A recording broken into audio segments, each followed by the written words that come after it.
আদি, ও আদি, কি করছিস? কয়ায় কাল দিঘির ঘাটে যাবি না? আরে মা তো সব জায়গা আছে, দেখলে রক্ষা নেই। আরে চুপটি করে চলে আয়, খুব মজা হবে। আমরা সবাই আছি ওখানে, মিতুল, রূপম ওরাও আছে। চল না। আচ্ছা দাঁড়া, দেখছি। আমি পা টিপে টিপে উঠে পড়ি। এখন বাজে রাত 10টা। আমাদের গ্রামে এইটুকু নেই, অনেক রাত। মা বেঘরে ঘুমাচ্ছে। আমি আর দেরি না করি। বাইরে হালকা কুয়াশাও পড়েছে, তবে শীত তো মাত্র আসতে শুরু করলো। ওই শেষ রাতে আর গভীর রাতে একটু গায়ে লাগে আর কি। আমি চাদরটা পরে বেরিয়ে পড়লাম বাইরে। কিরে, মাসিমা ঘুমোয়? হ্যাঁ, কিন্তু আজ দেরি হয়ে গেল না? আবার ফিরবো কখন?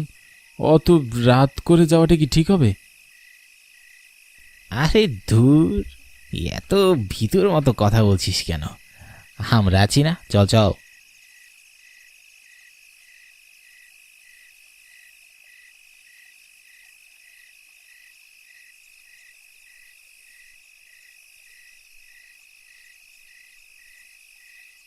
আমরা যাচ্ছি কলাই দিঘির ঘাটে।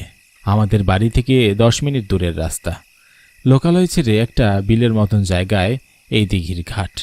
ওখানে একটা বড় দিঘি আছে। জায়গাটা বেশ শান্ত এবং সুন্দর। আমাদের ভালো লাগার এক টুকরো শান্তি লয়। আমি আর আয়ুষ সেখানে পৌঁছে গিয়ে দেখি আগে থেকেই রূপম আর মিতুল সেখানে বসে আছে। আমাদের ওই তো আদি আর আয়ুষ এসে পড়েছে। চল চল, একটু আগুন জ্বালি, তারপর খেলা শুরু করব। ঠিক কইছস। আমরা গিয়ে বসতেই আয়ুষ আর মিতুল কিছু কাঠখড় নেয়, তারপর আগুন জ্বালিয়ে আয়েশ করে বসে। মিতুল বলে ওঠে, আগুনে এইভাবে হাত পা পোহাইতে কি যে মজা লাগে। এই শোন, এমন আবহাওয়ায় ভূতের গল্প কিন্তু মজা লাগবে অনেক। বাহ, তাহলে তো বেশ জমে যায়। চল চল, শুরু কর। তোদের সাথে থাকলে মনটা এমনিতেই ভালো হয়ে যায়। মিতুল, তুই শুরু কর। মিতুল বলা শুরু করে। সবাই মনোযোগ দিয়ে শুনে। কিছুক্ষণ খেলার পর হঠাৎ কলাই দিঘির ঘাটে একটা কিছু পড়ে যাওয়ার মতন শব্দ হয়। আমরা চারজনেই সেটা শুনতে পাই।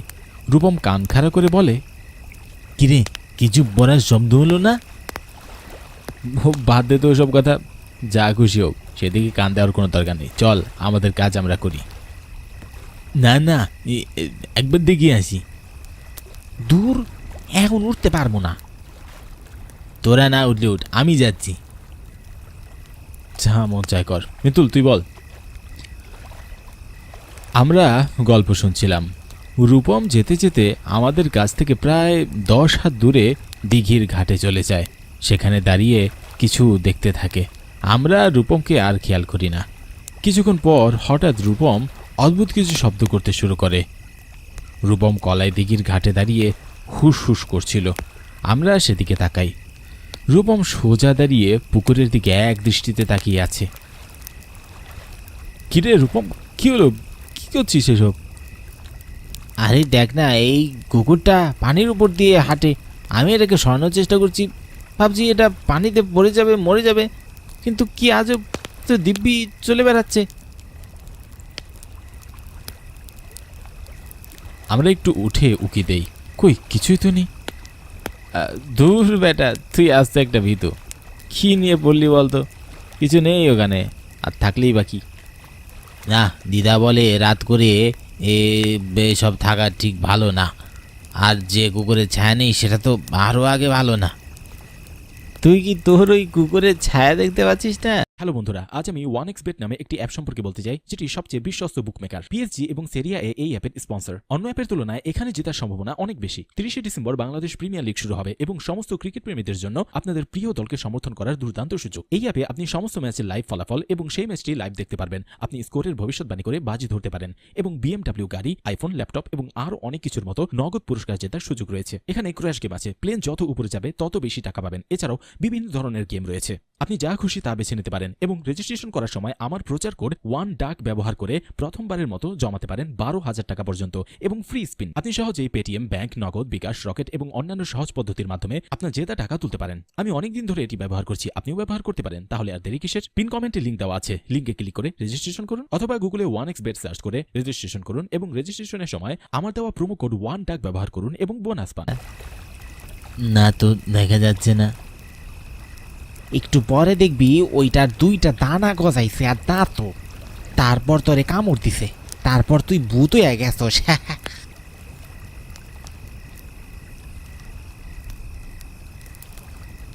নিজেদের কাজে আমরা আবার মনোযোগ দেই।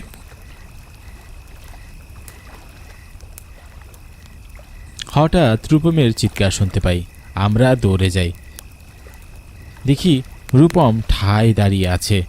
ওর দৃষ্টি সেই কলাই দিঘির ঘাটে। ওর চোখে মুখে তখনও ভয় লেপ্টে আছে।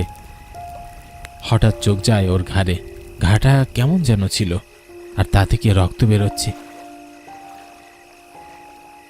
হে রূপম, কি হলো তোর? তোর ঘাড়ে ওটা কি? আরে কিছু না। তাহলে চিৎকার করলি যে? আরে পড়ে গেছিলাম, পড়ে গিয়ে ওই একটা কাঠের গুড়ির সাথে ঘাড়ে ধাক্কা খাই। ইস, ব্যথা পেয়েছিস? ঘাড়ে তো রক্তও দেখলাম। ও কিছু না, সামান্য ব্যাপার। চল চল আমরা গিয়ে বসি। হ্যাঁ, তুই ঠিক আছিস তো? আরে চল না। ঠিক আছে। আমরা দুজনে গিয়ে জায়গায় বসি। মিতুল আর আয়ুষ গল্প করছিল। রূপম কথা বলে না, কেমন যেন থ মেরে বসে আছে, যেন কিছু বলতে চেয়েও পারছে না। হঠাৎ রূপম একটা অদ্ভুত কাজ করলো। ও আগুনের দিকে তাকিয়ে একটু অস্ফুট আওয়াজ করে বসল। কি রে, কি হইল? ওই আগুনটা নিবা না? কি বলিস? আগুন নিবালে জায়গাটা তো অন্ধকার হয়ে যাবে। তাহলে টর্চ জ্বালা না। কিন্তু নিবাবো কেন? রোজই তো জ্বালাই, ভালোই তো লাগছে। না না, আমার ভালো লাগছে না, আগুনের তাপটা একটু বেশি লাগছে। আরে কমা না, দূর চলে যাব না। রূপমের কথা কেমন যেন অদ্ভুত লাগছে। আমি চোখ দিয়ে ইশারা করলাম। ওরা টর্চ জ্বালিয়ে আগুন নিভালো। রূপম যেন হাফ ছেড়ে বাঁচল। আমরা আবারও গল্প শুরু করলাম। 5 মিনিট পর রূপম কেমন যেন মুচড়ামুচড়ি শুরু করলো। তারপর এক পর্যায়ে কাতর স্বরে বলল, আদি শোন না। কি রে, কি হলো? তোকে বলেছিলাম না আমি কলাই দিঘির ঘাটে ব্যথা পেয়েছিলাম।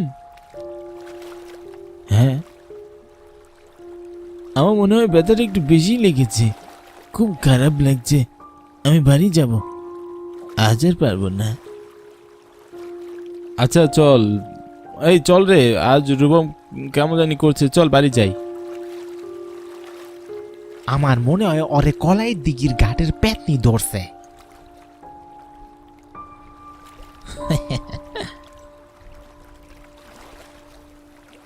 রূপমের চোখ কঠিন হয়ে আসে, চিৎকার করে বলে, বলছি না ভালো লাগছি না, তোরা এমন কেন করছিস বে? কেমন বন্ধু তোরা? আচ্ছা চুপ, কেউ আর খেপাবি না। শোন, আমি আর আয়ুষ যাচ্ছি। মিতুল রূপমকে ওর বাসায় একটু দিয়ে তারপর তুই বাড়ি যাস। দেখতেই তো পাচ্ছিস ওর শরীরটা ভালো না। আচ্ছা ঠিক আছে, আমি আসি ওর সাথে, যা। মিতুল আর রূপমের বাসা কলাই দিঘির পাশে, আর আমার আর আয়ুষের বাসা ডান পাশে। আমরা গল্প করতে করতে দিঘি পেরোই। রূপমটার জন্য ভালো লাগছে না বল? ও সবসময় কেমন প্রাণোচ্ছল থাকে, আজ কেমন জানি করলো না। হ্যাঁ, আজ প্রথম ওকে একটু অদ্ভুত আচরণ করতে দেখলাম। আমার হঠাৎ করে কুকুরটার দিকে নজর পড়ল। ওটার কোনো ছায়া মাটিতে পড়ছে না। সাথে সাথে মনে পড়ল রূপমের কথা। রূপমও একই কুকুরকে দেখে গিয়েছিল আর বলেছিল, দিদা বলে রাত করে কুকুর থাকা ভালো না, আর যে কুকুরের ছায়া নেই সেটা তো আরো আগেই ভালো না। মনে হয় হিসাবটা আমি মেলাতে পেরেছি। বলেই আমি কলাই দিঘির ঘাটের দিকে দৌড় দিই। আয়ুষ কিছু বুঝে উঠতে পারে না। কিরে, কি হলো? আয়ুষ, মিতুল বিপদে আছে। কিসের বিপদ? পরে সব বলবো, আগে চল, ওকে বাঁচাতে হবে। আমরা পৌঁছানোর আগেই সেখানে সেই কলাই দিঘির ঘাট থেকে মিতুলের হাড়হিম করা চিৎকার শুনতে পাই। আমরা দৌড়ে গিয়ে থ মেরে যাই, কারণ কলাই দিঘির ঘাটে মিতুলের নিথর দেহ পড়ে আছে। ওর ঘাড় থেকে রক্ত গলগল করে বেরোচ্ছে। পাশে রূপম দাঁড়িয়ে পাগলের মতো হাসছে। ওর পায়ের কাছে একটা কুকুর, তা চায় নেই। আয়ুষ আমাকে ধরে কাঁপছে, আমারও গা কাঁপছে। এসব গিয়াদি, আমাকে বল না কি হচ্ছে এসব? ও আমাদের রূপম নয়, আমাদের রূপম সেই তখনই মরে গেছে। মনে পড়ে যে ওর ঘাড়ে ব্যথা পেয়েছিল। হ্যাঁ, ঠিকই বলেছিস। হায় ভগবান, এবার কি হবে? হবে হয়তো ওই কলাই দিঘির ঘাটের কোনো অশরীরই। ঠিকই ধরেছিস, আমি কলাই দিঘির ঘাটের অশরীরী। এই কলাই দিঘির ঘাট আমার, শুধুই আমার। তোরা প্রতিদিন এখানে আসিস, আমি আর আমার বন্ধুরা এখানে কুকুর আর বিভিন্ন প্রাণীর বেশি ছদ্মবেশি খেলা করি রাতে। কিন্তু প্রায় এক সপ্তাহ আগে একজন এখানে আসে, আমার এক বন্ধুকে মেরে ফেলে। তারপর আজ যখন তোর বন্ধু এখানে গেল ব্যাস প্রতিশোধ নিতে, ওকে আমরা মেরে দেই। আর তারপর তোর আরেক বন্ধুকে, এবার তোদের দুজনকে। কিন্তু তোমরা কেন আমাদের পিছু লেগেছো? আমরা তো তোমাদের বন্ধুকে মারিনি। মারিসনি, কিন্তু তোরা এখানে কেন খেলতে আসবি? কেন আসিস? এই কলাই দিঘির ঘাট আমাদের, শুধুই আমাদের। এখানে আমরা খেলবো, হাসবো, কাঁদবো, বাঁচবো। এই কলাই দিঘি আমাদের, কলাই দিঘি আমাদের ঘাট। এখানে কেউ আসতে পারবে না, কেউ না। আয়ুষ তখনও কাঁপছে। আমি তখনও নিজেকে শক্ত করে ধরে রাখার চেষ্টা করি, যদিও ভেতরে ভেতরে আমিও ভয় পাচ্ছি। তাই হবে, কাল থেকে পুরো গ্রামে আমরা বলে দেব আর কোনোদিন কেউ এখানে আসবে না। এই কলাই দিঘির ঘাট তোমাদের, কেউ বিরক্ত করবে না। সত্যি বলছিস? হ্যাঁ, কিন্তু একটা অনুরোধ। বল। আমাদের বন্ধু মিতুলের লাশ তো দেখতে পাচ্ছি, রূপমের লাশটা দেখাও। আমরা ওদের দুজনের লাশ নিয়ে যেতে চাই, দয়া করে ও বন্ধুদের ফেরত দাও। না না, ওরাও আমাদের মতোই কলাই দিঘির ঘাটের অশরীর হবে, তোমরা ওদের ফিরত ভাবি না। প্লিজ দয়া করো, ওরা তো তোমাদের কোনো ক্ষতি করেনি, কথা দিলাম। আর কোনোদিন কেউ এখানে আসবে না, কেউ না। অশরীরটা রূপমের দেহ থেকে সরে যায়, রূপম মাথা ঘুরে পড়ে যায়। আমরা রূপম আর মিতুলের দেহটা নিয়ে আসি। সে রাতে আমরা সেটা সৎকার করে দিই। আমাদের দুজনের চোখ বেয়ে পানি পড়তে থাকে। যদি জানতাম তবে কোনোদিন আমরা কলাই দিঘির ঘাটে আসতাম না। বন্ধুদের হারিয়ে ফেললাম। সেদিনের পর কলাই দিঘির ঘাট পরিত্যক্ত ঘোষণা করা হলো।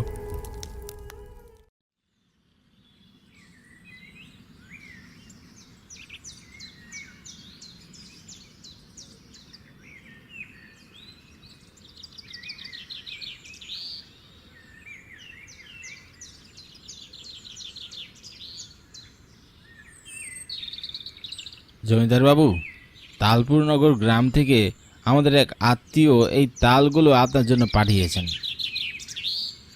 ঠিক আছে, তুই রেখে যা।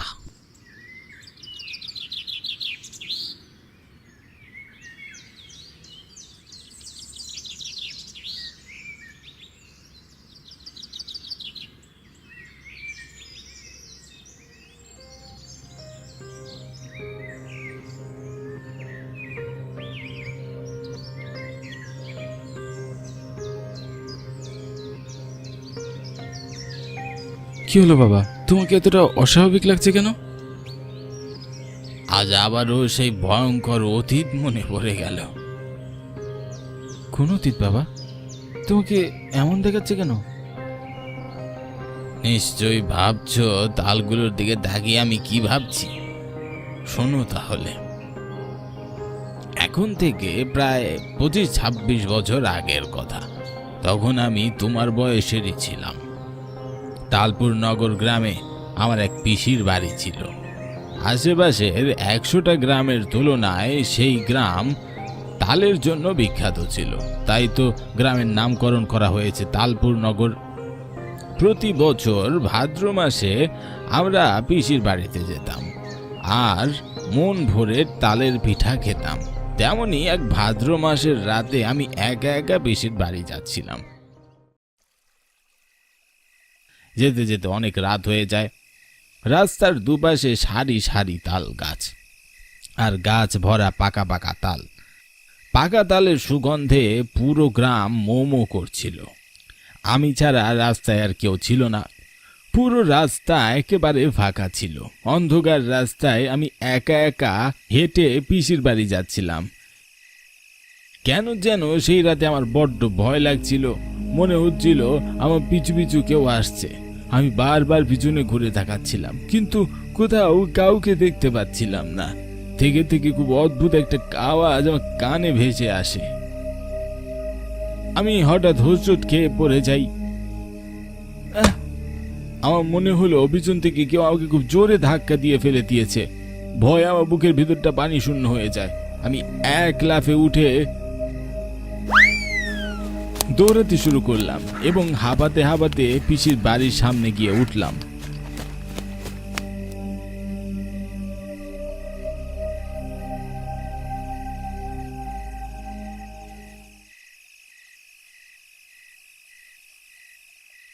আমাকে দেখি পিসি বললেন, কি রে মহেন্দ্র, এভাবে হাঁপাচ্ছিস কেন বাবা? ভয় পেয়েছিস নাকি? তেমন কিছু না পিসি।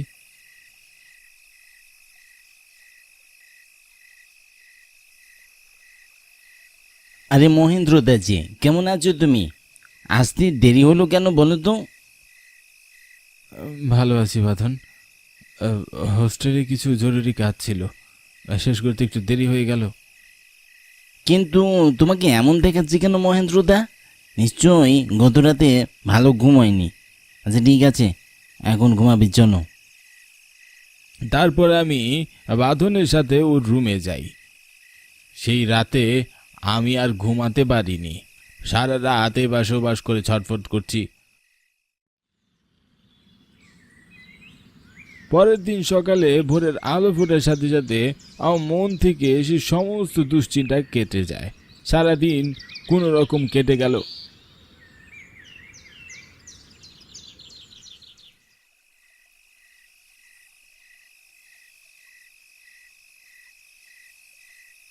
সন্ধ্যায় বাঁধন আমাকে বলল,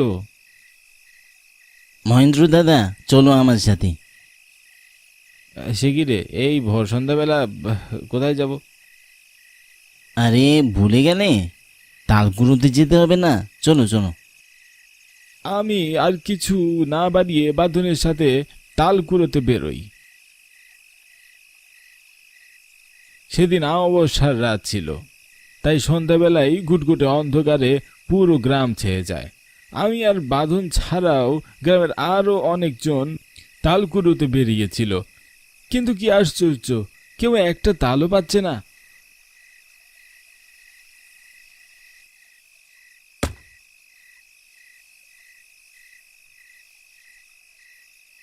অথচ থেকে থেকে ধূপধাপ তাল পড়ার শব্দ হচ্ছে।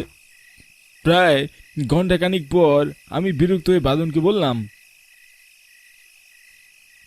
কিরে বাঁধন, তাল পড়ার শব্দ শুনছি কিন্তু তাল পাচ্ছি না। হ্যাঁ, আমরা কি খালি হাতে বাড়ি ফিরে যাবো নাকি রে? আর বলো না দাদা, কিছুদিন যাবৎ গ্রামে কোনো তালই পাওয়া যাচ্ছে না। এত এত তাল গাছ, অথচ দেখো গাছের নিচে একটাও তাল নেই। কে যেন সব তাল নিয়ে যায়। কি বলিস কি রে? তাহলে তো আরো একটু ভালো করে খুঁজে দেখতে হবে। ঠিক আছে, আর একটু সামনে চল।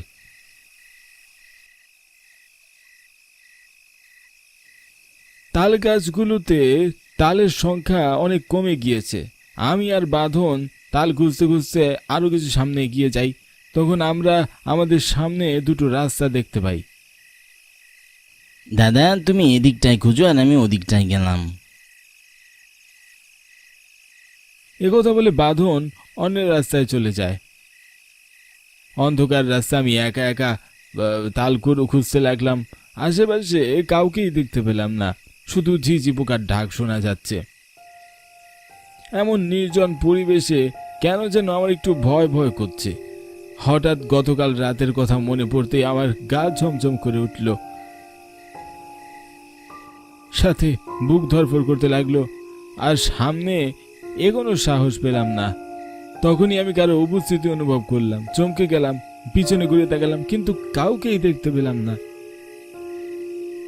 এইসব কি হচ্ছে? কারণে আমি ভয় পাচ্ছি হয়তো।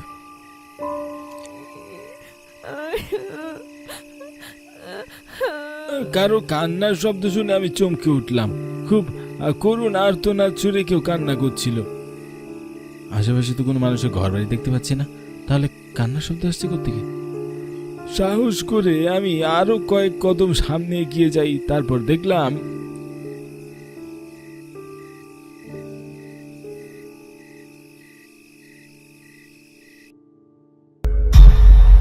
তালতলার শুকনো খালের ভিতরে একটি মেয়ে মাথা নিচু করে কান্না করছে। তারা হুড়ো করে আমি মেয়েটির কাছে গিয়ে বললাম, কে আপনি? এভাবে এখানে বসে কান্না করছেন কেন? মাথা তুলে অশ্রু ভেজা চোখে মেয়েটি আমার দিকে তাকালো। আমি ভীষণ অবাক হয়ে বললাম, আরে রাধিকা, তুমি কি হয়েছে তোমার? তুমি কান্না করছো কেন?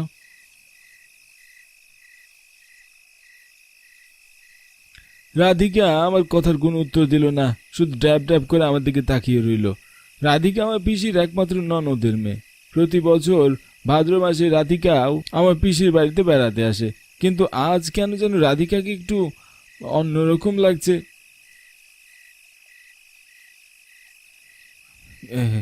কি হলো রাধিকা, তুমি চুপ করে আছো কেন? আমাকে কিছু বলো, কি হয়েছে? এবার রাধিকা আমার দিকে কিছুটা বিরক্ত হয়ে তাকালো। মনে হলো ও আমার উপস্থিতি মোটেও পছন্দ করছে না। তাই পরিস্থিতি সামনে নেওয়ার জন্য আমি বললাম, আচ্ছা ঠিক আছে, বলতে না চাইলে আমি আর জোর করব না। জানো রাধিকা, বাদন বলছিল কিছুদিন যাবত নাকি এই গ্রামে কোনো তাল পাওয়া যাচ্ছে না। কে কে যেন সব তাল নিয়ে যাচ্ছে। মনে হচ্ছে এবছর আমাদের আর তালের পিঠে খাওয়া হবে না। আমার কথার উত্তরে রাধিকা কোনো উত্তর দিল না। তাল কুড়াতে লাগলো, আর খুব অদ্ভুতভাবে রাধিকার হাতে একের পর এক তাল উঠে আসছিল। রাধিকা তালগুলো বস্তায় জমা করতে লাগলো। সে যেখানে হাত দিচ্ছিল সেখানেই তাল বাজছিল। এভাবে একটার পর একটা তাল কুড়িয়ে পেতে দেখে আমি ভীষণ অবাক হয়ে যাই।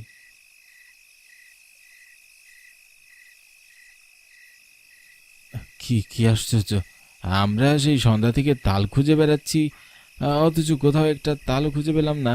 আর তুমি যেখানে হাত দিচ্ছ সেখানেই তাল বাজছ। তুমি কি জাদু জানো নাকি? হ্যাঁ,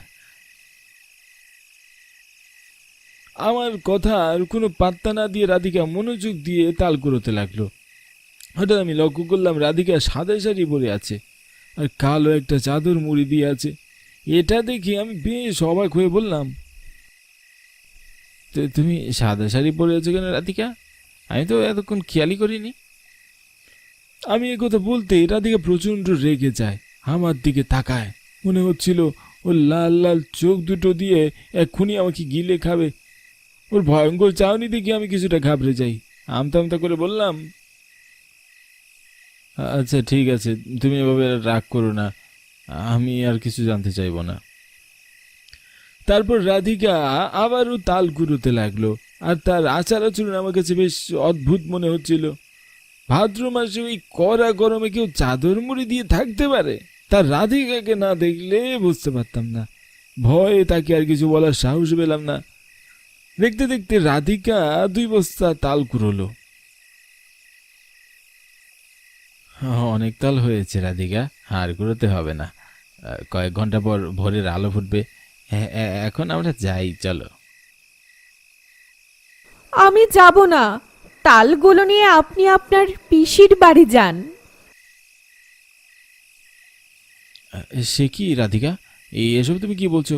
এই গভীর রাতে তোমাকে একা ফেলে রেখে আমি কেমন করে যাই বলো তো? আর তার চেয়ে বরং তুমি আমার সাথে বাঁধনের বাড়ি চলো। এবার আমি অনেক দিন থাকবো, প্রতি বছরের চেয়ে এবার আরো বেশি মজা হবে। ও বাড়িতে যাওয়া আমার আর শোভা পায় না, আমি এখানেই থাকবো। রাধিকাকে অনেক বোঝানোর চেষ্টা করেও আমি ব্যর্থ হলাম। সে কিছুতেই আমার সাথে যেতে রাজি হলো না। জানি না কি হয়েছে, তবে তাকে দেখে বেশ অস্বাভাবিক লাগছে বটে।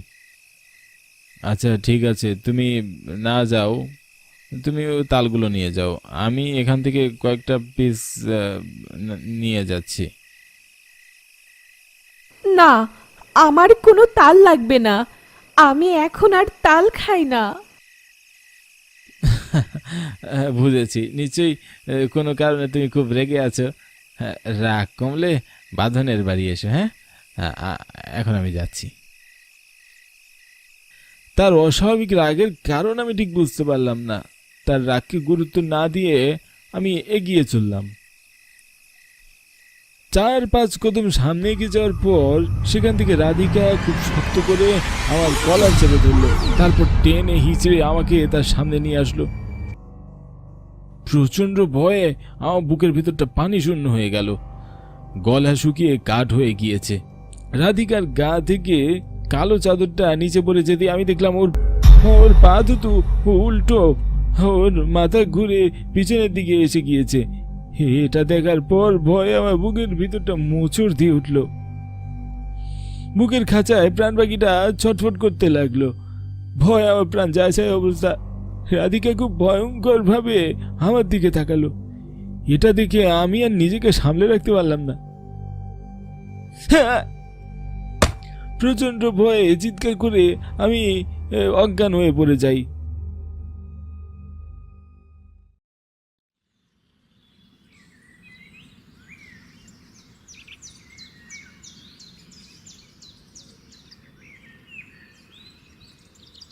জ্ঞান ফিরে আসার পর দেখলাম আমি বিছানায় শুয়ে আছি। বাঁধন আর পিসি আমার পাশে এসে বসে আছে। দাদা, রাতে তোমার কি হয়েছিল? তুমি এত জোরে চিৎকার করলে কেন? আর কেনই বা অজ্ঞান হয়ে গেলে? গত রাতে রাধিকার সাথে দেখা হয়েছিল।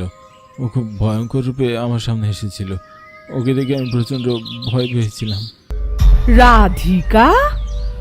কিন্তু গত 1 সপ্তাহ আগে তো সে গ্রাম থেকে নিখোঁজ হয়েছে। নিখোঁজ হয়েছে মানে? কি বলছো এসব? হ্যাঁ দাদা, 7 দিন আগে রাতের বেলা রাধিকা তালগুলোতে গিয়েছিল, কিন্তু তারপর আর সে বাড়ি ফিরে আসেনি। গ্রামের লোকজন বলা বলি করছিল হয়তোবা রাধিকা কারো হাত ধরে গ্রাম ছেড়ে গেছে। এ কথা শুনে আমার গায়ের পশমগুলো কাটা দিয়ে উঠল। গত রাতে আমার কাছে রাধিকা নয়, তার আত্মা এসেছিল। এ কথা ভাবতেই ভয় আমার বুকের ভিতরটা ধড়ফড় করতে শুরু করলো।